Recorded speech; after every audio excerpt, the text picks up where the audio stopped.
नमस्कार विद्यार्थियों, आज की क्लास में हम पढ़ेंगे रीट लेवल 2 के मुख्य परीक्षा के अनुसार वास्तविक संख्याएं और उनका दशमलव प्रसार। तो वास्तविक संख्याओं के बारे में हम बहुत अच्छे तरीके से चर्चा कर चुके हैं। आज हम पढ़ेंगे वास्तविक संख्याओं का दशमलव प्रसार क्या होता है। तो कक्षा 6 से लेकर कक्षा 10 तक की जो राजस्थान बोर्ड की किताबें हैं उसमें कक्षा 6 में प्रश्नावली नंबर 8 है, वो पेज नंबर 177 पर दिया गया है कि दशमलव संख्याएं क्या होती है। अगर आप ज्यादा जानकारी चाहते हैं तो वहां से थोड़ा पढ़ लेना, मैं टेलीग्राम पे ये चीजें शेयर कर दूंगा। और कक्षा 7 में दिया गया है प्रश्नावली नंबर 2.5 पेज नंबर 48, प्रश्नावली नंबर 2.6 पेज नंबर 52 और प्रश्नावली 2.7 पेज नंबर 57। यहाँ पे तो दिया गया है दशमलव संख्याएं क्या होती है, इनके बारे में पूरा डिटेल से दिया गया है। उसके बाद में कक्षा 9 में प्रश्नावली 1.3 है जो पेज नंबर 10 पे है, उसमें पूरा आपके ये टॉपिक दिया गया है वास्तविक संख्याएं एवं उनका दशमलव प्रसार। ये जो सारे टॉपिक है या सारी प्रश्नावलियां है उनका सार आपको मैं इस क्लास के माध्यम से बताऊंगा।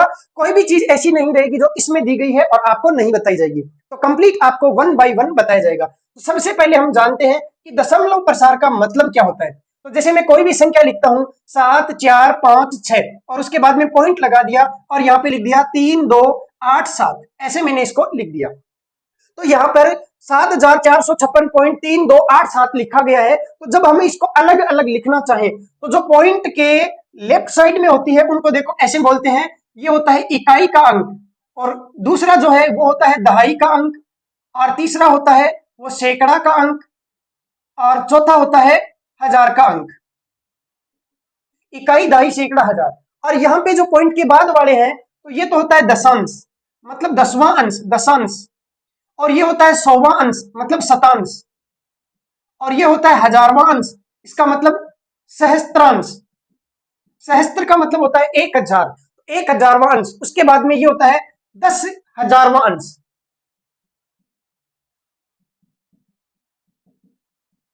दस हजारवां अंश। अब देखो इसको अलग अलग हम डिटेल से लिखना चाहें तो ऐसे लिख सकते हैं कि इकाई, इसका मतलब ये तो हो गया सीधा सीधा 6। आप इसको लिखना चाहें तो 6 लिख सकते हैं, मैं यहाँ पे लिख देता हूं। इसको लिखना चाहें तो 5 लिखेंगे और उसके बाद में 0 लिखेंगे। इसको लिखेंगे तो 4 लिखेंगे और उसके बाद में 2 0 लिखेंगे। इसको लिखेंगे तो 7 लिखेंगे, उसके बाद में 1 2 3 0 लिखेंगे। ऐसे इसको डिटेल में लिखा जाता है। अभी थोड़ी देर में आपको पता लग जाएगा कि ऐसा हम क्यों लिखते हैं। उसके बाद में जब इस 3 को लिखते हैं तो यहाँ पॉइंट के एक अंक बाद में है, इसलिए 3 और बट्टे में 10 लिखते हैं, क्योंकि ये दशांश कहलाता है, मतलब 10वां अंश कहलाता है। 10 में से ये 3 अंश है। उसके बाद में जब इस 2 को लिखें तो आप ऐसे लिखेंगे 2 बट्टे, शतांश का मतलब हो गया 100वां अंश, मतलब 100 अंश में से 2।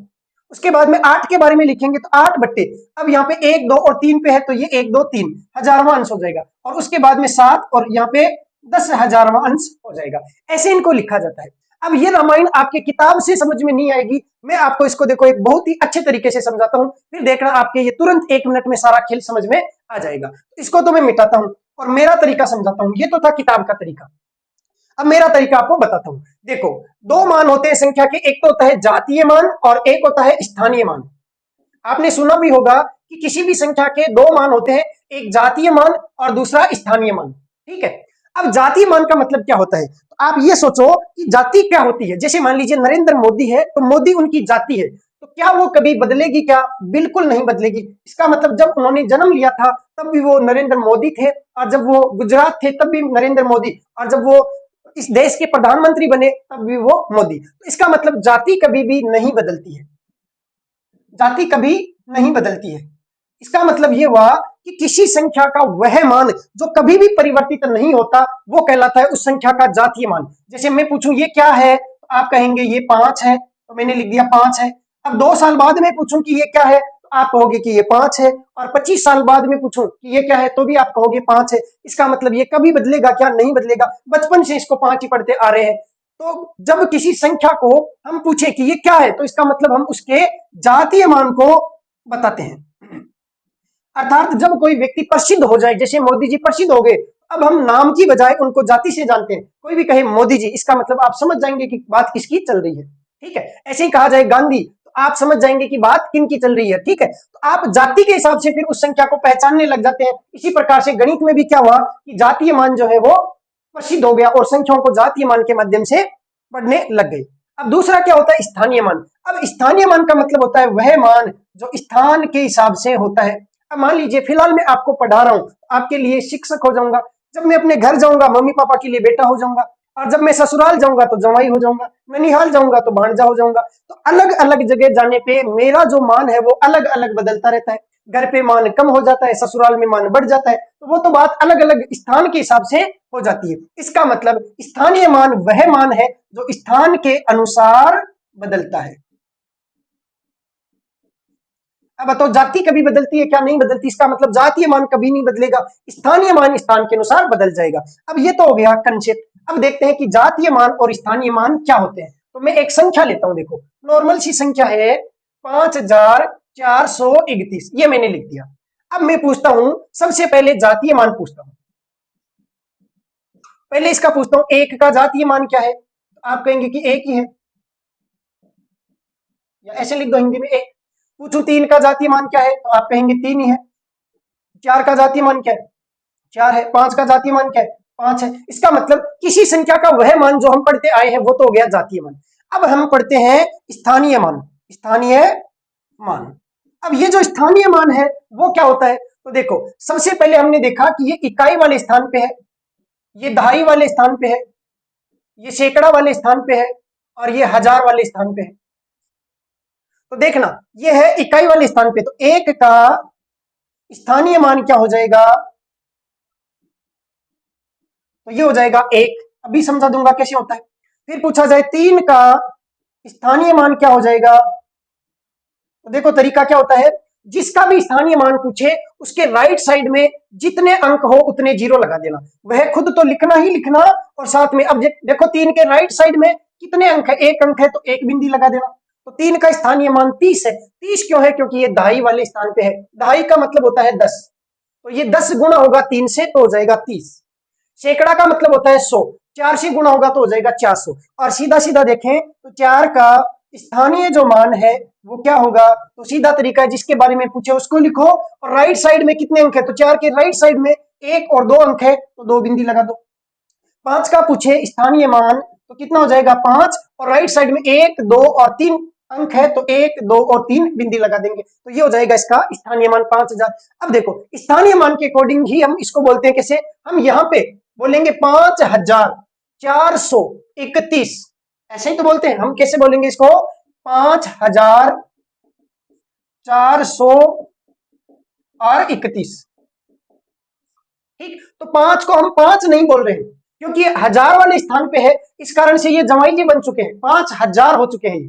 ठीक है, जैसे ही आप ससुराल जाते हैं तो आप वहां पे आपको अलग रेस्पेक्ट मिलती है, तो इसका मतलब आप वहां के जमाई बन चुके हैं। तो ये जो 5 है, जातीय मान तो इसका बेचारे का 5 ही था, लेकिन ये हजार वाले स्थान पे बैठ गए हैं, इस कारण से हम इनको 5000 बोलेंगे। ठीक है, तो स्थानीय मान स्थान के अकॉर्डिंग मिल गया इनको। अब 4 को स्थान मिला कहां पे? 100 वाली जगह, इसी कारण से देखो 400 बोला है। और अब आप कहेंगे कि इस 3 को क्या मिला? तो 31। अब 31 को भी 30 एवं 1 ऐसे बोलते हैं। 31 का जब संधि विच्छेद करते हैं तो 30 और 1। ठीक है, तो 30 और 1, इसका मतलब ये जो 3 है इसको क्या मिलेगा? 30, और 1 को क्या मिलेगा? इसको 1 ही मिलेगा।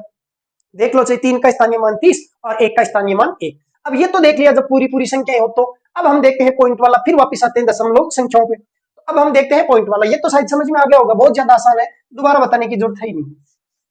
अब देखते हैं पॉइंट वाली संख्या, जैसे 7 8 6 और पॉइंट लगा दिया 1, फिर 2 और 5 ऐसे लिख दिया।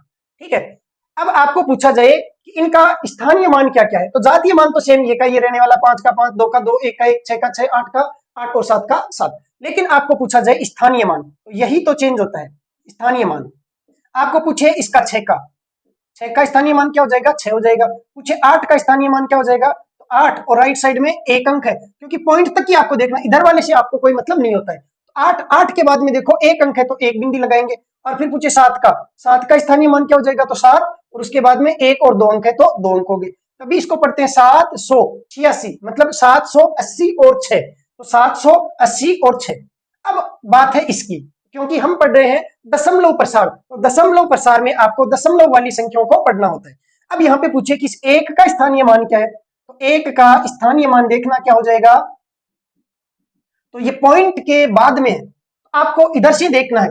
देखो इधर वाली संख्याएं जब देख रहे थे तब तो हम देख रहे थे कि इधर के बाद कितने के बाद पॉइंट है, तो यहाँ 6 लिखा, फिर पॉइंट आ गया आगे, तो यहाँ तक ही रुक गए। फिर 8 के बाद में एक अंक है, फिर पॉइंट आ गया, फिर 7 के बाद में एक और दो अंक है, फिर पॉइंट आ गया, तो दो बिंदी लगा दी। अब 1 है तो ये पॉइंट के कितने स्थान बाद में है ये देखना है, क्योंकि हमें सारी कैलकुलेशन पॉइंट के हिसाब से करनी है।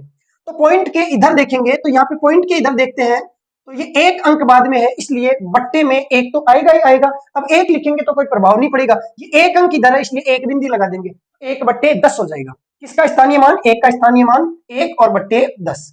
ऐसे पूछे 2 का स्थानीय मान क्या होगा, तो 2 का स्थानीय मान हो जाएगा 2 और बट्टे में कितना आएगा। अब देखो ये पॉइंट के 1 और 2 अंक बाद में है, मतलब 1 और दूसरे स्थान पे है तो 2 बिंदी लगेगी। फिर 5 का देखते हैं तो ये 5 का क्या हो जाएगा, 5 का स्थानीय मान, और भी आसान तरीका बताऊंगा। देखो एक 5 और बट्टे में 1 2 3, इसका मतलब 3 बिंदी लगेगी, 5/1000। आगे होगा शायद समझ में। अब देखो इससे भी आसान तरीका बताता हूँ।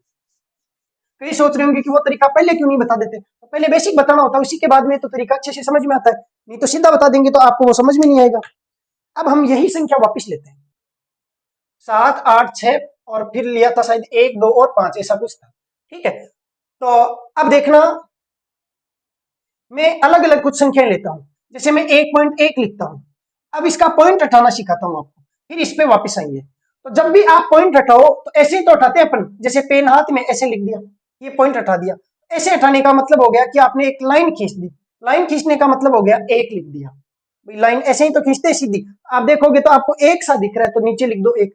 फिर देखो जहां से पॉइंट हटाया उसके राइट साइड में कितने अंक है, एक अंक है, इसका मतलब एक बिंदी लगा दो। 1.1 था, आपने इसको क्या लिख दिया, पॉइंट हटाया तो ये 11 हो गया, और बट्टे में पॉइंट हटाया तो यहां तो लिख दिया एक, और पॉइंट इस पॉइंट के राइट साइड में एक अंक है तो एक बिंदी लगा दी, तो 1.1 को आपने लिख दिया 11/10। आ रहा है समझ में। अब मान लीजिए ये ऐसा होता 1 पॉइंट और 0.1 होता ऐसे, तो फिर जब आप पॉइंट हटाते तो बट्टे में, पहले इसको लिख देता हूं, बट्टे में इसकी जगह तो एक और उसके बाद में एक और 2 अंक है तो 2 बिंदी लग जाती। ऐसे ही मान लीजिए 1.001 होता, अब पॉइंट हटाते तो यहीं पे लिख देता हूं, इसकी सिद्ध में तो एक, फिर यहाँ पे राइट साइड में 1 2 3 अंक है तो 1 2 और 3 बिंदी लगा दी। आया समझ में। अब वही चीज यहाँ पे करनी है, जब आपको इस एक का स्थानीय मान चाहिए तो देखो पॉइंट हटाओगे तो बाकी को सबको भूल जाओ, इनको भूल जाओ। अब आपके लिए ये अदृश्य हो चुके हैं, आपको केवल पॉइंट एक दिख रहा है, तो जब पॉइंट हटाएंगे तो बट्टे में तो एक आ जाएगा और इसके राइट साइड में एक अंक है तो 10 आ जाएगा। तो इस एक का स्थानीय मान हो गया 1/10। जब 2 का पूछे तो 2 तो आप ऐसा कैसा लिखोगे और पॉइंट हटाओगे, तो अब आप इसको देखो, इसको हटाओगे तो यहाँ पे एक लिखा जाएगा और इसके राइट साइड में एक और 2, तो ये 2 बिंदी लग जाएगी। ऐसे ही जब 5 के लिए लिखोगे तो 5 और बट्टे में इसकी जगह एक और फिर 1 2 3, इसका मतलब 1 2 3। अब बताओ पॉइंट हटाना आया कि नहीं आया, आ गया। तो अलग अलग आपको पूछे कि एक का स्थानीय मान क्या है तो 1/10, 2 का 2/100 और 5 का तो 5/1000, और इधर वाला आप जान ही चुके हैं, तो ये हो गया स्थानीय मान। अब हम देखते हैं कि दशमलव संख्याएं जो है उनमें क्या क्या चीजें आपको पढ़नी है। तो आपको दशमलव हटाना आना चाहिए, और कोई भी परिमेय संख्या p/q के रूप में उसको दशमलव के रूप में लिखना आना चाहिए। बस यही होता है दशमलव प्रसार। और उसके बाद में जो कक्षा 9 वाली है वो इंपॉर्टेंट है और उसी से सवाल एग्जाम में पूछा जाता है, वो भी बता दूंगा। तो सबसे पहले हम देखते हैं कि दशमलव जो है वो क्यों लगता है। तो जब भी किसी संख्या में 10 का या 1000 का या 100 का या 10,000 का भाग देते हैं तो वहां पे पॉइंट लगता है। जैसे मान लीजिए लिखा हुआ है 5 और इसमें भाग देते हैं 10 का, तो यहाँ एक बिंदी है तो एक अंक छोड़ के पॉइंट लगा दो, तो एक अंक छोड़ के पॉइंट लगा दो। या आप इसको ऐसे भी लिख सकते हैं, पॉइंट से पहले आप जीरो भी लगा सकते हैं, बाकी को ऐसा का ऐसा लिख दो। भाई इस पॉइंट से पहले कुछ नहीं है तो आप जीरो लगा सकते हैं, कोई प्रभाव नहीं पड़ेगा। एक जीरो लगाओ, 2 जीरो लगाओ, 3 लगाओ, कोई भी प्रभाव नहीं पड़ेगा।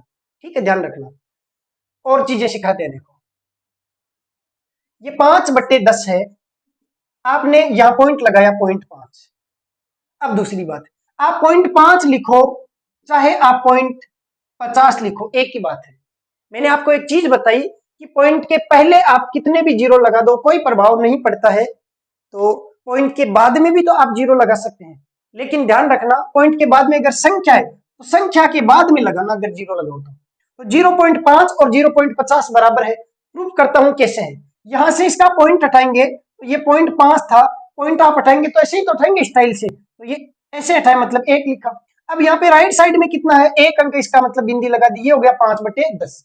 इसको भी हटा के देखना, 0.50 था, पॉइंट हटाया तो आपने एक लिखा, राइट साइड में एक और 2 अंक है तो एक और 2 जीरो लिख दिए, 50/100 है। अब यहाँ पे देखना 50/100 में इस बिंदी से ये बिंदी कटेगी कि नहीं कटेगी, वापस कट जाएगी, तो वापस क्या बचा, 5/10 बचा। देखो दोनों समान है कि नहीं है, समान है। इसका मतलब आप 0 जैसे लिखा है 0.2, तो आप इसको 0.20 भी लिख दो, चाहे 0.200 लिख दो, चाहे 0.2000 लिख दो। बस यही है इसमें, कक्षा 6 में 7 में पूरा पढ़ लिया मैंने, देख लिया सारा कुछ। आपको कोई भी मेहनत नहीं करनी है, बस मैं हूं ना मेहनत करने के लिए। आप तो एंजॉय करिए स्टडी को। तो यहाँ पे 0.2 का मतलब क्या हुआ, देखो पॉइंट हटाते हैं तो 2/10, यहाँ से पॉइंट हटाते हैं तो 20/100, बिंदी से बिंदी कट गई, वापस 2/10, यहाँ से पॉइंट हटाते हैं तो 200/, ये इसकी जगह एक, फिर यहाँ पे 1 2 3, तो 1 2 3, 2 जीरो से 2 जीरो कट गए, वापस 2/10, इसका पॉइंट हटाया तो ये 2000 है, और बट्टे में यहाँ पे 1 आ जाएगा, फिर 1 2 3 4, 1 2 3 4, 3 जीरो से 3 जीरो कट गए, बच्चा 2/10। तो हर स्थिति में 2/10 2/10 2/10 और 2/10 ही आता है। तो आप समझ गए होंगे कि आप पॉइंट के बाद में, संख्या के बाद में कितनी भी बिंदी लगाओ कोई प्रभाव नहीं पड़ता है। लेकिन क्या आप संख्या से पहले जीरो लगा सकते हैं, तो नहीं लगा सकते। देखते हैं, देखो कैसे। जैसे लिखा हुआ है 0.3, तो आप इसको ऐसे तो लिख सकते हैं 0.30, लेकिन क्या आप यही जीरो यहां लगा सकते हैं क्या? क्या आप इसको ऐसा लिख सकते हैं क्या, 0.03 लिख सकते हैं क्या? नहीं लिख सकते। क्यों? क्योंकि आप इसका पॉइंट हटाएंगे तो 3/10, इसका पॉइंट हटाएंगे तो एक तो इसकी जगह आ गया, एक और 2 अंक आएंगे तो 2 अंक आ गए। अब देखो ये क्या बचा, 0 3/100। अब इस जीरो से ये जीरो कट थोड़ी सकता है, नहीं कटेगा। राइट साइड में होता तो कट जाता। तो ये 0 3 लिखो चाहे 3 लिखो, एक ही बात है। अब देखो ये तो 3/100 आ गया, जबकि ये 3/10 है, तो इसका मतलब ये बराबर है क्या? नहीं है। तो जीरो लगाओ तो वो लास्ट में लगा सकते हैं, बीच में नहीं लगा सकते। ठीक है, तो इतनी बातें तो आपके सबके समझ में आ गई होगी। और ये इसलिए बताइए क्योंकि कई विद्यार्थियों को कैलकुलेशन में प्रॉब्लम हो जाती है जीरो लगाने में, इनमें। ठीक है, अब ये जो प्रश्नावलियां है ये मैं आपको लास्ट में जब टॉपिक हो जाएगा तो उसके बाद में आपको सोल्व करवा दूंगा। बहुत ही आसान है, वैसे सोल्व कराने की जरूरत भी नहीं पड़ेगी। अब हम देखते हैं इसके हिसाब से। तो इसके हिसाब से आते हैं, तो सबसे पहले आपको कुछ संख्याएं हैं जो दशमलव का निर्माण करती है, तो उन संख्याओं के बारे में बता देता हूं। जैसे सबसे पहली संख्या है 5। किसी भी संख्या में 5 का भाग देते हैं तो फिर वो जीरो का निर्माण करती है। कैसे करती है देखो समझाता हूं। मान लीजिए लिखा हुआ है 4/5, तो अब देखो ये जो 5 है ये जीरो का निर्माण कैसे करता है। तो हकीकत तो ये है कि जब 4 में 10 का भाग देते तो फिर यहाँ एक बिंदी है, इस कारण से एक अंक छोड़ के पॉइंट लगा देते। वास्तविकता तो ये है, लेकिन इस 5 को 10 बनाया जा सकता है, क्योंकि बट्टे में 10 हो, बट्टे में 100 हो, बट्टे में 1000 हो, बट्टे में 10,000 हो, तभी तो पॉइंट लगेंगे। कैसे? 4/10 तो पॉइंट लग गया भाई, 4/10 था तो पॉइंट 4 हो गया। यहाँ पे 4/100 था तो 4 और 1 2 बिंदी है, तो 1 और 2 अंक छोड़ के पॉइंट लगाओ, तो एक अंक, दूसरा अंक है नहीं तो जीरो लिखना पड़ेगा, उसके बाद में पॉइंट लगाना पड़ेगा। यहाँ पे 4/1000 है, तो आप 1 2 और 3 अंक छोड़ के पॉइंट लगाएंगे, तो ये 4 तो ऐसा लिखा, फिर दूसरा अंक है नहीं तो जीरो लिखोगे, तीसरा अंक है नहीं तो जीरो लिखोगे, और उसके बाद में पॉइंट लगाएंगे। अब यहाँ पे 1 2 3 4 5, 1 2 3 4 बिंदी है, तो आप 4 अंक छोड़ के पॉइंट लगाएंगे, तो ये 4 लिखा, उसके बाद में दूसरा अंक, तीसरा अंक, चौथा अंक, और उसके बाद में पॉइंट लगाएंगे। ऐसे ही तो लिखना पड़ेगा। तो यहाँ पे 10 या 100 या 1000 या 10,000 ऐसा हो बट्टे में, तब तो हम पॉइंट लगा सकते हैं। लेकिन यहाँ तो 5 रह गया, तो 5 को 10 बना सकते हैं। तो अगर किसी संख्या के बट्टे में 5 हो तो उसको गुणा कर दो 2 से। अब नीचे 2 से गुणा किया तो ऊपर भी आपको 2 से गुणा करना होगा। ऊपर वालों को गुणा करेंगे तो 8, और बट्टे नीचे वालों को गुणा करेंगे तो 5 दूना 10, 10 का भाग देंगे तो ये हो जाएगा 0.8। तो कुल मिला के 4/5 है, उसका दशमलव रूप है 0.8 या 0.8। अब आप इसको 0.8 लिखो, चाहे 0.8 लिखो, चाहे 0.80 लिखो, चाहे 0.80 लिखो, एक ही बात है, सारी चीजें एक है। आप समझ चुके हैं, इसीलिए मैंने आपको समझाया था। मैं एक भी बात एक्स्ट्रा क्लास में नहीं बताता हूं, वही बातें बताता हूं जो आपके काम की है, इसलिए घबराना नहीं है। जो भी बताऊंगा इसका मतलब वो कहीं ना कहीं काम में आने वाला है। तो ये तो हो गया भाई 5 का काम। अब ऐसे मान लीजिए किसी संख्या के बट्टे में 2 आ जाए तो क्या करें।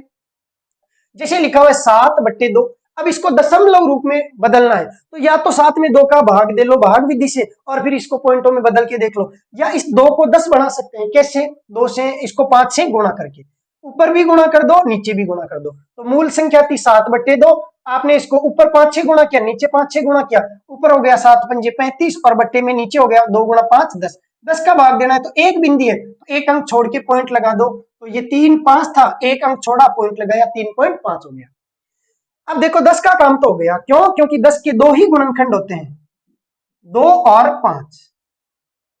अब देखते हैं कि जब 100 आ जाए तो 100 को आप 2 गुणा 50 भी लिख सकते हैं, 100 को आप 4 गुणा 25 भी लिख सकते हैं, अलग अलग तरीके हैं। ठीक है, तो अब देखना लिखा हो 7 बट्टे और 25 लिखा हो, इसको सरल करना हो तो 25 को अपन 10 तो बना नहीं सकते, तो क्या बनाए? 100 बनाए। किससे गुणा करेंगे? 4 से गुणा करेंगे। तो हम इसको लिख सकते हैं 7 बट्टे 25, 25 को गुणा किया 4 से तो ऊपर भी 4 से गुणा करना पड़ेगा, 7 चौके हो गया 28 और बट्टे में 25 चौके हो गया 100। 100 का भाग देंगे तो एक और दो अंक है, तो एक और दो अंक छोड़ के पॉइंट लगाएंगे, तो ये 28 लिखा, एक दो अंक छोड़ के पॉइंट लगा दो। अब ये पॉइंट दिखता नहीं है, इस कारण से यहाँ पे 0 और लिख देते हैं, 0.28 लिखो चाहे 0.28 लिखो, एक ही बात है। अब लिखा हो 7 बट्टे 50, इसको कैसे सरल करेंगे? तो 7 बट्टे 50, 50 को 100 बनाने के लिए 2 से गुणा करना होगा, 7 दूना 14 और बट्टे 100, एक और दो अंक छोड़ के पॉइंट लगा दो, तो ये 14 लिखा और दो अंक छोड़ के पॉइंट लगा दिया। पॉइंट 14 लिखो चाहे 0.14 लिखो, एक ही बात है। उसके बाद में आती है 100, 100 का तो कोई दिक्कत ही नहीं है। उसके बाद में एक अच्छी सी संख्या आती है 125। 125 को क्या करें कि वो 0 के रूप में बदल जाए। 125 को अगर 8 से गुणा करूं तो 1000 होता है। 125 को 8 से गुणा किया, ऊपर भी 8 से गुणा किया, 7 8 56 और 125 अंटे 1000। 1000 का भाग देंगे तो 1 2 3 0 है, तो 1 2 3 अंक छोड़ के पॉइंट लगा देंगे। 56 को ऐसा लिखा 1 2 और तीसरा अंक 0 लिखना पड़ेगा, उसके बाद में पॉइंट लगाना पड़ेगा, तो ये हो गया 0.056 या 0.056। वैसे 0.056 ऐसे बोलना चाहिए, पॉइंट के बाद वाली संख्याओं को अलग अलग बोला जाता है। 0.28 0.28 बोलना उचित नहीं है, 0.14, ठीक ऐसे। तो ये हो गया 125 का, 25 का, 50 का, 2 का। अब लिखा हो 8 बट्टे में किसी संख्या के हो 8, 7 बट्टे 8। अब इसको किससे गुणा करेंगे? तो इसको 125 से गुणा करेंगे, तो इसको गुणा करेंगे 125 से, ऊपर भी 125 से गुणा करना पड़ेगा, तो ये हो जाएगा 125 गुणा 8 कितना? 1000। और फिर ये 7 को 125 से गुणा करेंगे तो 7 पंजे 35 का 5 असल की 3, 7 दूना 14 और 3 हो गए 17 का 7 असल की 1, 7 एकम 7 और 1 हो गया 8, 875। 875 में 1000 का भाग देंगे तो 1 2 3 अंक छोड़ के पॉइंट लगाएंगे, तो 8 7 5 लिखा, 1 2 3 अंक छोड़ के पॉइंट लगाया, तो ये लग गया पॉइंट, तो 0.875 ऐसे इसको लिखा जाता है। ठीक है, अब इसके बाद में और संख्याएं देखते हैं। घात के रूप में दशमलव प्रसार देखते हैं। जैसे कोई संख्या है 5 4 3 2 1, इसको गुणा करना है 10 की घात 1 से, तो क्या आएगा? और ऐसे ही कोई संख्या 5 4 3 2 1, इसको गुणा करना है 10 की घात 2 से, तो क्या आएगा? ऐसे ही 5 4 3 2 1 को गुणा करना है 10 की घात 3 से, तो क्या आएगा? और 5 4 3 2 1 को गुणा करना है 10 की घात 4 से, तो क्या आएगा? देखो समझो इसको, 10 की घात 1 का क्या मतलब होता है? 10 की घात 1 का मतलब होता है 10 को एक बार ही लिखना है, तो 10 लिख दिया। 10 की घात 2 का क्या मतलब होता है? इसका मतलब होता है 10 को आपस में 2 बार गुणा करना है, मतलब 10 गुणा 10। जब 10 को 10 से गुणा करते हैं तो आप जानते हैं 100 आता है। उसके बाद में 10 की घात 3 का क्या मतलब होता है? इसका मतलब इसको आपस में 3 बार गुणा करना है, तो 1000 आता है। 10 की घात 4 का मतलब होता है ये 4 बिंदी आ जाएगी। अब ये कैसे आते हैं इसको भी आप थोड़ा सा समझ लो। देखो 10 की जितनी घात है उतनी ही बिंदी आएगी। यहाँ पे 2 घात है 2 बिंदी आ गई, 3 घात है 3 बिंदी आ गई, 4 घात है 4 बिंदी आ गई, अक्स घात है तो अक्स ही बिंदी आ जाएगी। अब मान लो 10 की घात 25 दे दी तो कितनी बिंदी आएगी? 25 बिंदी आएगी। अब 100 घात दे दी, इसका मतलब 100 बिंदी आएगी। 30 घात दे दी, 30 बिंदी आएगी। तो जितनी घात होती है 10 की उतनी ही बिंदी आ जाती है। आप लिखेंगे एक नोट, ये सारी चीजें नोट करते रहना भाई साथ में। 10 की जितनी घात होती है उतने ही शून्य एक के बाद आते हैं। एक के बाद आने का मतलब समझ गया? जैसे 10 की घात 3 है तो आप पहले 1 लिखेंगे, 3 घात है तो 3 बिंदी लगा देंगे। अब 10 की घात 5 है तो आप 1 लिखेंगे और 1 के बाद में 5 घात है तो 5 बिंदी लगा देंगे। ये लो, ठीक है, समझ गए? तो ये तो हो गया 10 की घात के रूप में। अब आप यहाँ पे डायरेक्ट लिख सकते हैं, देखो कैसे, ये मिटा देता हूं। इसको लिखना है तो 10 की घात 1 है तो एक बिंदी लगा देंगे, या कहीं 10 से गुणा कर देंगे। अब किसी भी संख्या को 10 से गुणा करते हैं तो एक बिंदी लगती है, तो 5 4 3 2 1 और एक बिंदी। यहाँ पे 5 4 3 2 1 और 10 की घात 2 है तो 2 बिंदी। 5 4 3 2 1 और यहाँ पे 10 की घात 3 है तो 3 बिंदी। 5 4 3 2 1 और 10 की घात 4 है तो 4 बिंदी लग जाएगी, या 4 शून्य लग जाएंगे। ये तो हो गया सीधा सीधा जब 10 की घात पॉजिटिव संख्या हो। अब देखते हैं जब 10 की घात निगेटिव संख्या हो तो क्या होता है, क्योंकि पॉजिटिव पढ़ाए बगैर निगेटिव कैसे जानोगे। तभी मैंने पहले पॉजिटिव पढ़ाया। 99% लोग तो ये चीजें जानते हैं पॉजिटिव घात वाली। अब निगेटिव घात वाली देखना। मैं लिखता हूं 10 की घात -1, यहाँ पे लिखता हूं 10 की घात -2, यहाँ पे लिखता हूं 10 की घात -3 और यहाँ पे लिखता हूं 10 की घात -4। ठीक है, अब इसको देखो कैसे वन बाय वन सरल करते हैं, देखते हैं। पहले मैं समझाता हूं 10 की घात -1 का मतलब क्या होता है। तो आगे आपके एक टॉपिक है घातांक के नियम। ठीक, तो जब घातांक के नियम पढ़ाऊंगा तो आपको बढ़िया तरीके से समझ में आ जाएगा कि जब माइनस की घात होती है तो उसको आप बट्टे में ले जाओ तो वो प्लस में बदल जाती है। तो आप इसको नीचे लाएंगे, 10 की घात ऊपर है, माइनस में नीचे आते ही हो जाएगी प्लस में। तो ये हो गया 1/10 की घात 1 है, इसका मतलब एक बिंदी लगेगा। अब 1/10 हो जाएगा ये। ठीक है, अब 10 की घात -2 है, इसका मतलब होता है 1/10 की घात 2। 10 की घात 2 है, इसका मतलब 2 बिंदी लग जाएगी। ऐसे ही 10 की घात -3 का मतलब होता है 1/10 की घात +3। 10 की घात +3 का मतलब होता है 1 के बाद में 1 2 3 जीरो लग जाएंगे। ऐसे ही देखो 10 की घात -5 का मतलब होता है 1/10 की घात 5। अब आप इसको लिखेंगे 1/10, यहाँ पे 5 जीरो लग जाएंगे, 1 के बाद में 5 जीरो लग जाएंगे। अब आओ यहाँ पे आप इसको क्या लिखेंगे, आप इसको लिखेंगे 1/10। ठीक है, 10 की घात -1 को क्या लिखेंगे, 1/10 लिखेंगे। 1/10 लिखेंगे तो चलो एक एक बार और लिखना पड़ेगा, 5 4 3 2 1 गुणा 1/10 लिखना पड़ेगा। 10 का भाग देते हैं तो एक अंक छोड़ के पॉइंट लगेगा, तो 5 4 3 2 1 लिखेंगे, यहाँ पे एक अंक छोड़ के पॉइंट लगेगा। यहाँ पे 10 की घात -2 को क्या लिखेंगे, तो 1/10 की घात 2 लिखेंगे, तो ये 5 4 3 2 1 गुणा 1/10 की घात 2। 10 की घात 2 लिखो या चाहे 10 की घात 2 को 100 लिखो, एक ही बात है, तो 100 लिख देता हूं। 1 और 2 अंक है तो 1 और 2 अंक छोड़ के पॉइंट लगेगा, तो ये 5 4 3 2 1 था, 1 और 2 अंक छोड़ के पॉइंट लगेगा। ऐसे ही देखो इसको सीधा लिख देता हूं तो समझ गए होंगे। इसको लिख सकते हैं 5 4 3 2 1। अब देखो माइनस की घात होती है तो पॉइंट लग जाता है, प्लस की घात में जीरो लग जाता है, इतना आप समझ गए होंगे।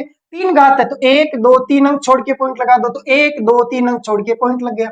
यहाँ पे देखो माइनस की 2 घात है तो 1 और 2 अंक छोड़ के पॉइंट लग गया। 1 घात है माइनस की तो 1 अंक छोड़ के पॉइंट लग गया। ठीक, तो यहाँ पे 4 घात है माइनस की, इसका मतलब 5 4 3 2 1, यहाँ पे 1 2 3 4 अंक छोड़ के पॉइंट लग गया। ऐसे आपको पॉइंट लगाने होते हैं। माइनस की घात वालों में पॉइंट लगते हैं और प्लस की घात हो तो जीरो लगते हैं। यही होता है दशमलव प्रसार।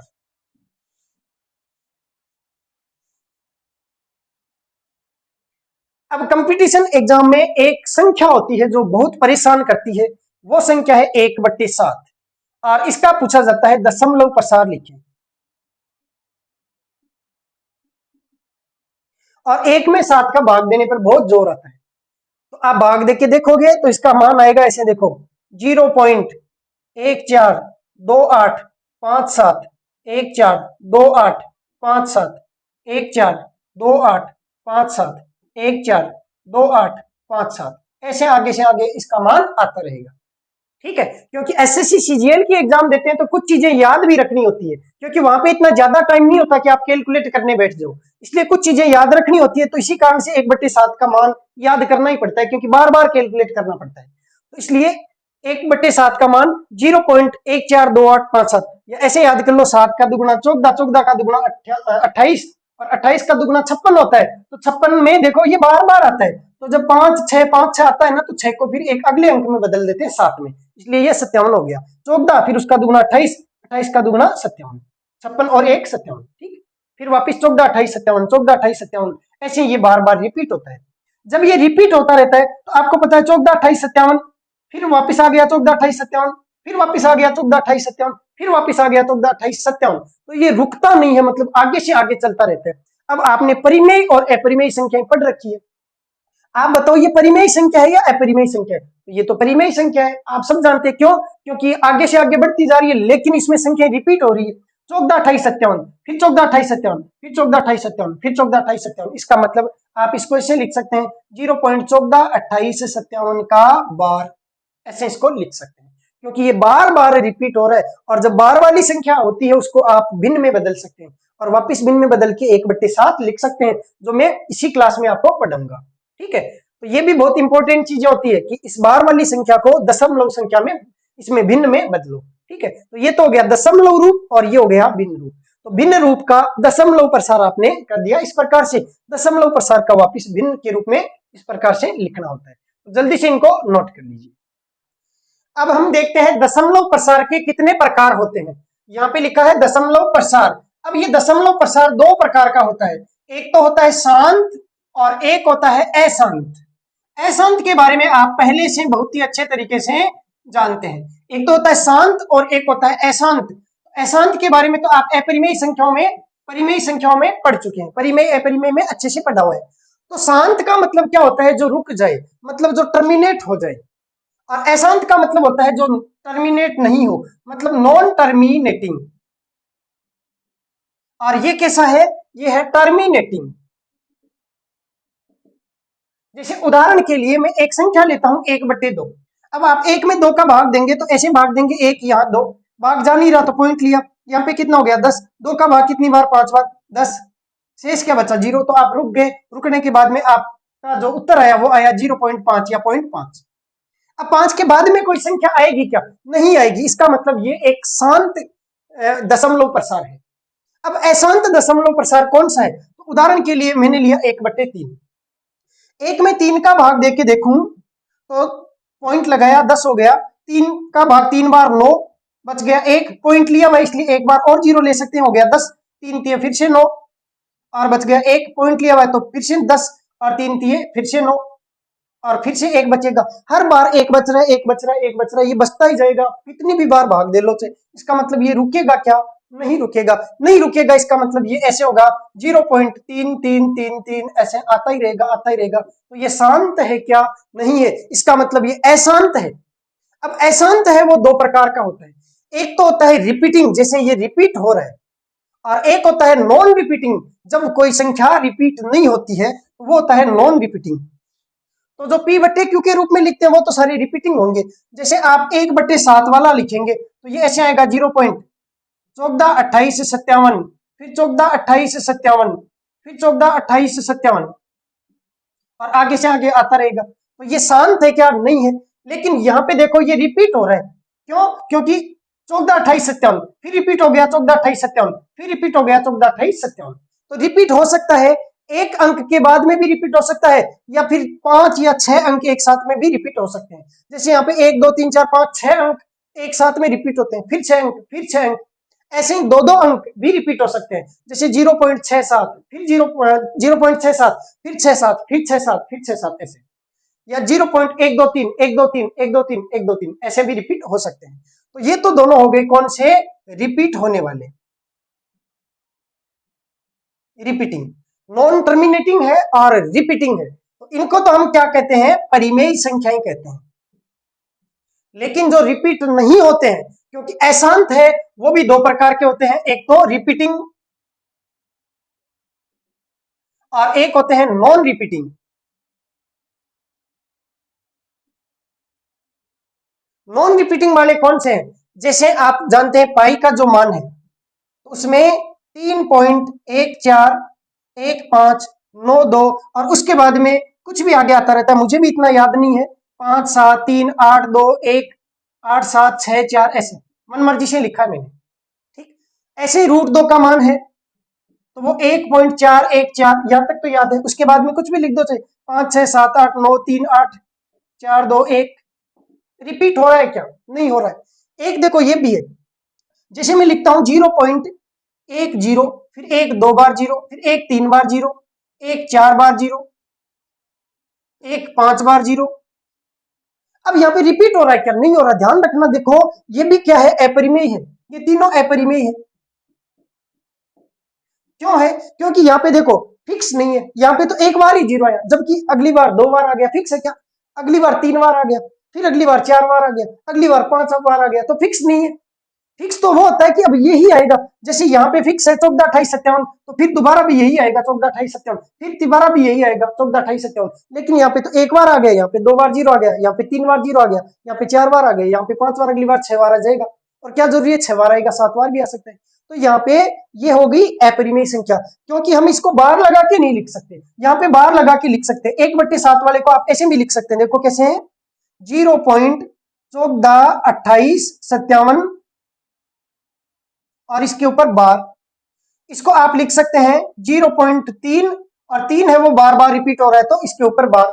ये बार वाला हम अगली क्लास में पढ़ेंगे, क्योंकि क्लास लंबी हो जाएगी फिर, ठीक है। बहुत डिटेल से पढ़ाऊंगा, क्योंकि यहाँ से एक सवाल बनेगा आपके, 100% आता है, हर कंपटीशन एग्जाम में सवाल पूछा जाता है, तो यहाँ से सवाल आएगा, इसलिए उसको अलग से पढ़ेंगे अपन बढ़िया तरीके से। तो ये हो गया भाई दशमलव प्रसार के प्रकार। 2 प्रकार होते हैं, एक तो शांत और एक अशांत। अशांत है वो भी 2 प्रकार का, रिपीटिंग मतलब आवर्ती, और नॉन रिपीटिंग मतलब अनावर्ती।